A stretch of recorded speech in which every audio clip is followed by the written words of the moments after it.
ibang balita, ibinida ng Bureau of Fire Protection ang mga tagumpay at nagawa ng ahensya ngayong 2025. Kabilang na po riyan ang pinaigting na kampanya kontra sunog ngayong Burmonths. Yan ang ulat ni Gav Villegas. Inilatag ng Bureau of Fire Protection ang kanilang mga naging accomplishment ngayong 2025. Ayon sa tagapagsalita ng BFP na si Fire Superintendent Anthony Arroyo, ilan sa kanilang mga inisyatiba na nakatulong na mapababa ang bilang ng sunog sa bansa ay ang Oplan Paalala Iwas Paputok, kung saan malimit ang sunog tuwing sasapit ang bare months. Dito ay pinapaigting ng BFP ang kanilang fire safety inspection sa mga establishmento na kalimitang dinadagsa ng mga tao.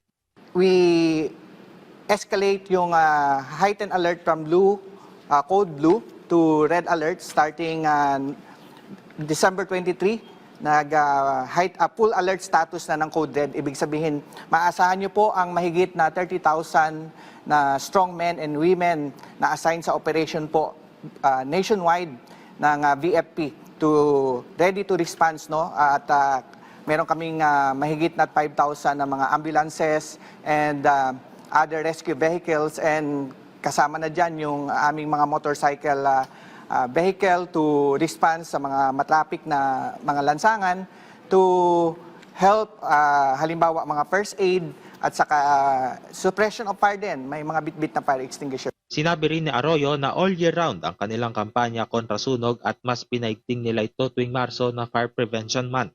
Tinatayang 2 milyon ng mga establishmento ang nainspeksyon ng BFP, kung saan 70% sa mga ito ang nakapag-comply sa kanilang fire safety standard. Patuloy rin ang pag-modernize ng BFP sa kanilang mga kagamitan at infrastruktura, kabilang ang pagbili ng BFP ng karagdagan 200 ambulansya at 66 na mga fire truck. Nakapag-recruit din ang BFP ng karagdagan 2,700 na mga bombero sa buong bansa. Target ng BFP na makapagtayo ng fire station sa nalalabing 16 na munisipalidad sa bansa na wala pang fire station.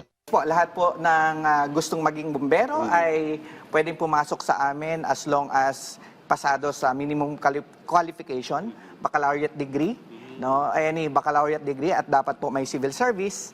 At kung walang civil service, at least board passer. Sa kalalakihan, merong 5'2" na minimum height. Sa kababaihan naman po ay at least 5, no?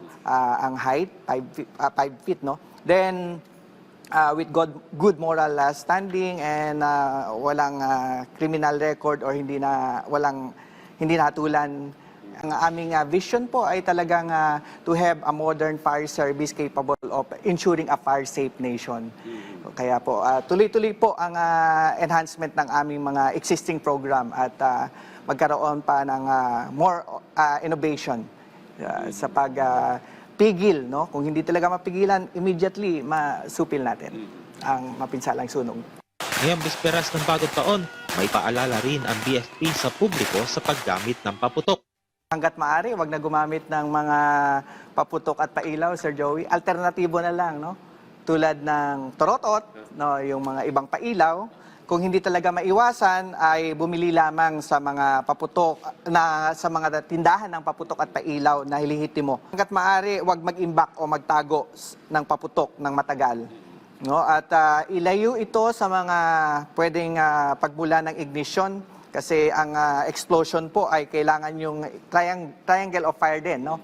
Kung may oxygen na, meron ng sources, meron ng fuel. So ang fuel natin doon ay ang pulbura, at meron pang ignition, no? That would trigger to fire or explosion kung paputok ang pag-usapan. So wag magpaputok malapit sa mga bahay o anumang gusali na maaring pasukin ito. Lumayo, no, sa mga matataong lugar din.